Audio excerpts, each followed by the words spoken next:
visitTemples.com அப்படிங்கிற ஒரு website வலைதளம் வந்து கோவில்களை பற்றி எல்லா விவரங்களையும் சொல்லும். அந்த கோவிலுக்கு எப்படி சென்றடையலாங்கிறதுக்கு ஒரு கூகுள் வரைபடம் கொடுத்துருக்கோம். அது தவிர வானிலை அறிக்கை எங்கே போகிறதுக்கு ஏற்ற தருணத்தை வந்து காட்டும்.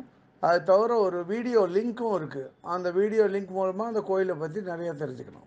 இன்றைக்கி visitTemples.com மூலியமாக வேலூர் மாவட்டத்தில் இருக்கிற சிங்கிரி கோவில் அப்படிங்கிற இடத்துல இருக்கிற ஸ்ரீ லக்ஷ்மி நரசிம்மர் கோயிலை பற்றி தெரிஞ்சுக்க போகிறோம்.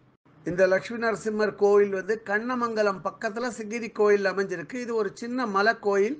வாகனங்கள் எடுத்துகிட்டே போகலாம் கோயிலுக்கு. ஆனால் வந்து போகிற பாதை வந்து கொஞ்சம் கல் முள்ளெல்லாம் நிறைஞ்ச மண் பாதை. இந்த லக்ஷ்மி நரசிம்மர் கோவில் வந்து கிழக்கு நோக்கிய ஒரு மலை கோவில் ஆகும். வாகனங்களை விட்டு இறங்கினா அங்கே வந்து ஒரு வரவேற்பு வளையம், அதாவது ஒரு வெல்கம் மார்ச் இருக்குது. அதுலேருந்து ஒரு 100 படி மேலே ஏறி தான் போயாகணும். பெரியவாளுக்கு வந்து கொஞ்சம் சிரமமாக இருக்கும். ஆனால் ஏற முடியாது அப்படின்னு இல்லை, கொஞ்சம் உக்காந்து கூட போகலாம். படி வந்து ஒரு 100 படி ஏறி போகணும்னு சொன்னேன். அதில் பாதி தூரம் போகிறோம். அங்கே வந்து ஒரு போகிற வழியிலேயே யோக ஆஞ்சநேயருக்கு தனியாக ஒரு சன்னதி இருக்குது. அந்த யோக ஆஞ்சநேயர் சன்னதிக்கு எதிர்பக்கமாக ஒரு வேலி அமைச்சு அங்கே ஒரு சின்ன மேடை போட்டிருக்கா. அங்கே வந்து எல்லாம் சுபகாரியங்கள் கோவில் நிகழ்ச்சிகள்லாம் அங்கே வந்து நடத்தலாம். இந்த கோயிலுக்கு படி ஏறி போகும்போது பாதி தூரத்தில் வந்து ஒரு திருமணோட கூடிய ஒரு நாகதேவதை விக்கிரகம் இருக்குது.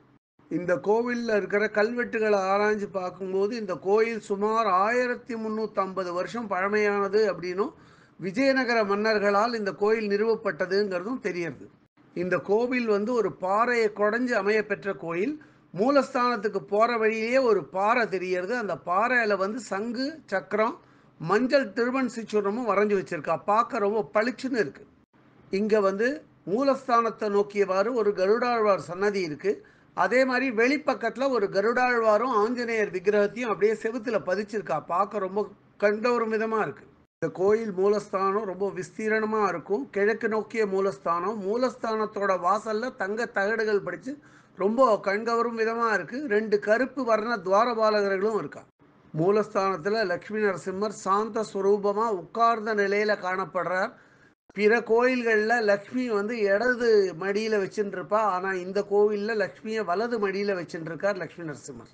இங்கே லக்ஷ்மி நரசிம்மர் விக்கிரகம் 6 அடி உயரம் கொண்டவர்.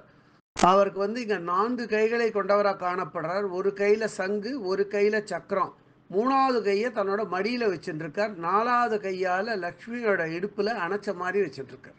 இந்த மூலஸ்தானத்துக்குள்ளேயே வந்து உற்சவமூர்த்திகள் விக்கிரகங்களும் இருக்குது. இந்த கோயிலோட பிராகாரத்திலே ஆஞ்சநேயருக்கு தனியாக ஒரு சன்னதி இருக்குது.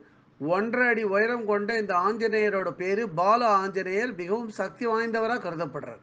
இந்த கோயிலில் எல்லா இடத்துலையும் வந்து விளக்கேற்ற முடியாது. அது விளக்கேற்றுறதுக்காக தனியாக ஒரு இடம் நிர்ணயிச்சிருக்கா. அங்கே தான் வந்து அகல் விளக்க ஏற்றலாம்.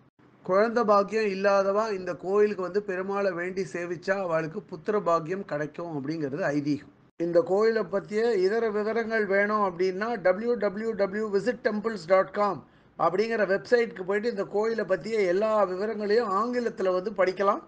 இல்லை பிற பாஷைகளில் வேணும்னா அதிலேயே மொழிபெயர்க்கிற வசதியும் இருக்குது. அப்படியே மொழிபெயர்த்து அவா பாஷைக்கு தகுந்த மாதிரி படிச்சுக்கலாம் அதை. இதுவரை இந்த காணொலியை கண்டும் கேட்டும் மகிழ்ந்த பக்தர்களுக்கு visitTemples.com சார்பாக ராகவாச்சாரியின் நன்றிகள்.